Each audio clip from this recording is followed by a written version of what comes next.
हमारे साथ अब चिराग शेठ जुड़ चुके हैं। चिराग नमस्कार। पहले तो आपका भी सेंस सोने पे क्या है, उसके बाद हम खबर पे आएंगे। देखिए मनीषा, हम अभी भी वैसे मार्केट पे बुलिश है। हमारा मानना है कि शायद इस ईयर एंड पे आपको या अर्ली फर्स्ट क्वार्टर में आपको $3,900 $4,000 देखने को मिल सकते हैं। बट मैं अजय की एक बात से सहमत हूँ कि जब जब मार्केट ऐसे बढ़ जाता है तो एक करेक्शन थोड़ा हेल्दी होता है। मैं कहूँगा हम नेगेटिव नहीं है, मार्केट पे नेगेटिव हो नहीं सकते फिलहाल। जिस हिसाब से फंडामेंटल्स एटलीस्ट चल रहे हैं, नेगेटिव होना बहुत मुश्किल है। बट करेक्शन शायद यहाँ से $200-300 भी अगर करेक्शन आता है तो ये मैं कहूँगा मार्केट के लिए बहुत ज्यादा हेल्दी होगा और आगे की रैली के लिए एक सपोर्टिव होगा। तो ओवरऑल हम अभी भी मार्केट में बुलिश है, बट वॉलेटिलिटी हमें लगती है कि शायद मार्केट में बनी रहेगी। और यहाँ से $200-300 कुछ ज्यादा मुनाफा वसूली नहीं होगी, लेकिन जैसे आपने कहा एक स्लाइड पुल बैक उसे मान के चला जा सकता है। चिराग, अब आते हैं उस नोटिफिकेशन पे जो मार्केट्स में कल शाम से घूम रहा है, जिसमें चांदी की ज्वेलरी के इंपोर्ट को लेकर कुछ रिस्ट्रिक्शंस की बातें की जा रही हैं। किस तरह से इसने आपने इसे रीड किया है और क्या इम्पैक्ट पड़ सकता है? And this is just festival season से पहले आती हुई चीज है, तो क्या रीडिंग बिटवीन द लाइंस करनी चाहिए?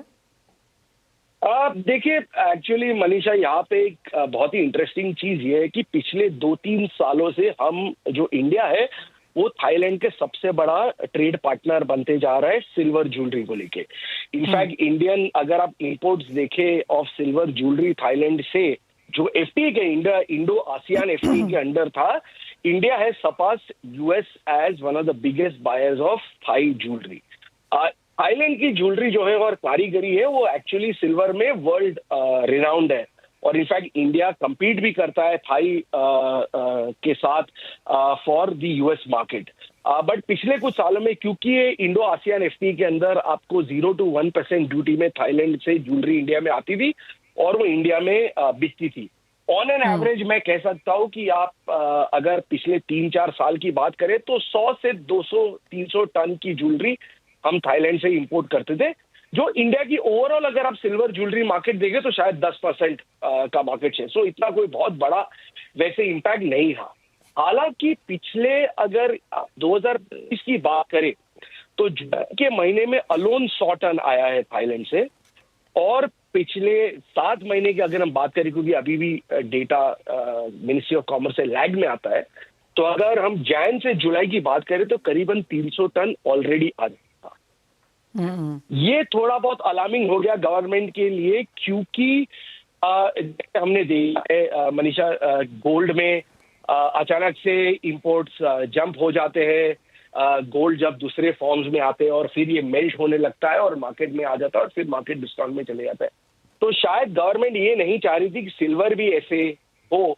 और क्योंकि पिछले 2-3 महीनों में सिल्वर ज्वेलरी के इंपोर्ट्स थाईलैंड से बढ़ गए थे, हमने अभी ये नया नोटिफिकेशन आते हुए देखा है जहां पे प्लेन सिल्वर ज्वेलरी को रेस्ट्रिक्टेड कैटेगरी में डाल दिया है। अब जब कोई भी चीज रेस्ट्रिक्टेड कैटेगरी में आती है, हालांकि गवर्नमेंट ये नहीं कह रही कि हम आप इंपोर्ट बंद कर दीजिए, आप लाइसेंस के लिए अप्लाई कीजिए, आपको लाइसेंस दिया जाएगा और इंपोर्ट कीजिए।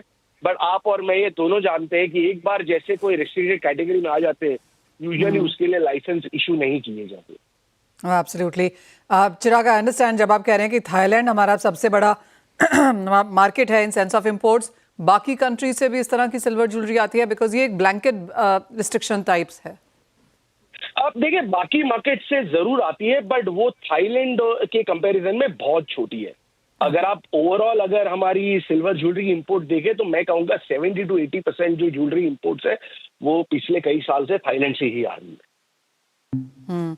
चिराग, एक और मेरा जो सवाल था कि ये फेस्टिवल सीजन से पहला होता हुआ नजर आया है, इसका कोई खास रीजन? चिराग के साथ वहां पर लाइव में संपर्क टूटा है, एक बार फिर से उनको जोड़ने की कोशिश करेंगे, क्योंकि जैसे वो कह रहे हैं कि चांदी की जो रेडीमेड ज्वेलरी है वो थाईलैंड से काफी हद तक आती है और जिस तरह का इंपोर्ट्स इंडिया में आता है उसका बहुत बड़ा हिस्सा यहाँ पर थाईलैंड से है। चिराग, जस्ट गेटिंग वन सेंस यहाँ कि कुछ रीडिंग बिटवीन द लाइंस करनी है, क्योंकि ये फेस्टिवल्स के दौरान हुआ है। नहीं, मैं नहीं कहूंगा कि रीडिंग बिटवीन द लाइंस है। हालांकि एक चीज जरूर है कि शायद मुझे नहीं लगता है कि रेस्ट्रिक्शंस हटेगा, क्योंकि हमने देखा है कि जब जब गवर्नमेंट ने रेस्ट्रिक्शन लाए तो एक सप्लीमेंट नोटिफिकेशन भी आया हुआ है। जैसे डोरे को जब रेस्ट्रिक्टेड कैटेगरी में डाला था तो एक सप्लीमेंट नोटिफिकेशन आया था कि किस फॉर्म में आप डोरी इंपोर्ट कर पाओगे, कौन इंपोर्ट कर पाओगे। हालांकि हमने देखा है जब फाइंडिंग्स पे रिस्ट्रिक्शन आए या बाकी सब पे रिस्ट्रिक्शन आए तो एक सप्लीमेंट नोटिफिकेशन नहीं है। तो सिमिलरली इधर भी एक सप्लीमेंट नोटिफिकेशन नहीं आया है कि आप किस फॉर्म में इंपोर्ट कर पाओगे। तो मुझे लगता है ये एक अब ब्लैंकेट रेस्ट्रिक्शन हो जाएगा। हालांकि गवर्नमेंट ने लिखा है कि मार्च 2026 में इसको रिव्यू किया जाएगा, बट मुझे नहीं लगता है कि इसके ऊपर कोई रिव्यू होगा। अब चिराग, मेरा फाइनल और सबसे इम्पोर्टेंट क्वेश्चन, जब भी कोई ऐसा हम नोटिफिकेशन आता हुआ देखते हैं, सबसे पहले जो बातचीत ये होती है कि इसमें लूप होल्स क्या हैं। क्या हम प्लेन सिल्वर ज्वेलरी की बात कर रहे हैं, क्या हम आर्टिफैक्ट्स की बात कर रहे हैं? 2 HSN कोड्स हमने यहाँ पर आते हुए देखे हैं। आपको लगता है इंडस्ट्री इसके बीच में से कुछ रास्ता निकालेगी? देखिए, यहाँ पे मोस्टली प्लेन सिल्वर ज्वेलरी की बात हो रही है, क्योंकि वैल्यू एडिशन लो होता है, मेकिंग चार्जेस भी लो होते हैं, और स्पेशली अगर किसी को इस लूप होल को मैं कहूँगा कि बेनिफिट करना है तो वो लो मेकिंग वाली ज्वेलरी लेके आ जाते हैं, जैसे हमने फाइंडिंग्स में देखा और कई चीजों में देखा। स्टडेड पे कोई वैसे रेस्ट्रिक्शन नहीं है, और मैं कहूँगा स्टडेड ऑब्वियसली मनीषा इंपोर्ट करना महंगा होता है, और उसको फिर मेल्ट करके आप बार में बेचना वो और ज्यादा महंगा हो जाता है। तो इसीलिए फिलहाल रेस्ट्रिक्शंस प्लेन सिल्वर ज्वेलरी पे लगा है। Point taken. Chirag, as always बहुत शुक्रिया साथ जुड़ने के लिए और वो बहुत बेहतरीन तरीके से एनालाइज भी करने के लिए। तो फेस्टिवल्स के दौरान